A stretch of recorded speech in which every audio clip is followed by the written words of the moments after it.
Lahat po kami nagpanic. Dinidistract po namin siya and kinakausap namin siya na, anak, ito ang buksan mo, ganyan. Open mo. Open mo.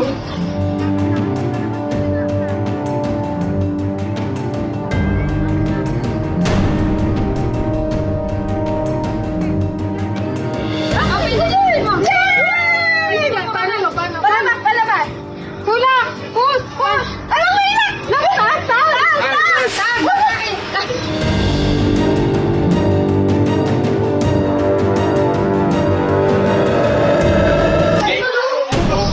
Mag-away pa! Buksan mo! Huwag kang mag-hide!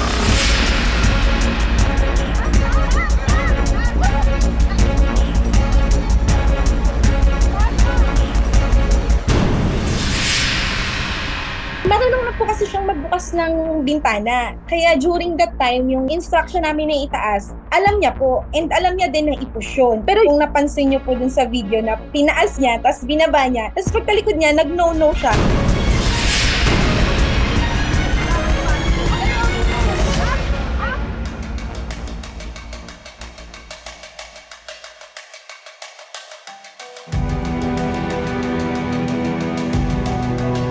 Ang nangyari po is, lumabas po ako, sumunod po si baby. Tapos, yung mata niya, parang hindi siya mapakalinat, tumitingin-tingin siya. Tapos bigla siyang pumasok po and then nilak po niya yung pinto. Tapos nagbukas po siya ng TV. Wala si Ate sa loob.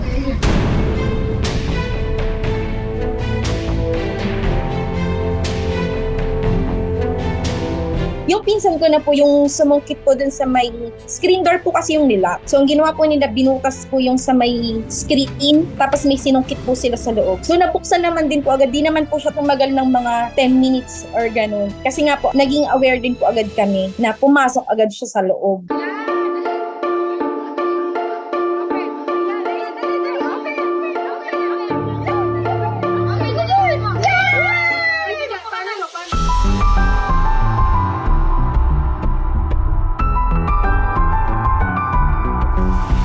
Yun po yung gusto ko din i-clear.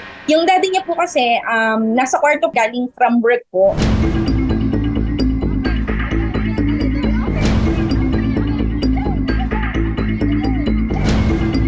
So, iniisip ko, andun yung pagiging comfortable niya na andito naman si daddy sa loob and anytime, pwede naman niyang gisingin yung daddy po niya. Open! Ayan! Dali!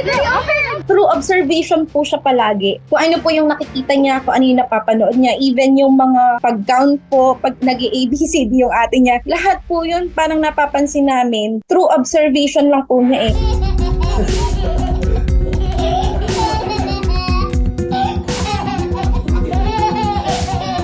So sa pagkabata, no, sa childhood natin, syempre para tayong blank slate. So wala tayong alam, lahat ay bago sa atin. Ino-observe lang natin yung ginagawa ng nasa paligid natin and ginagaya natin. And so very important yung imitation kasi doon tayo natututo. Lahat naman ng behaviors natin sa umpisa ginagaya natin. Doon rin tayo natututo sa paggaya sa kanila. Doon rin natin nalalaman kung ano yung tama o mali.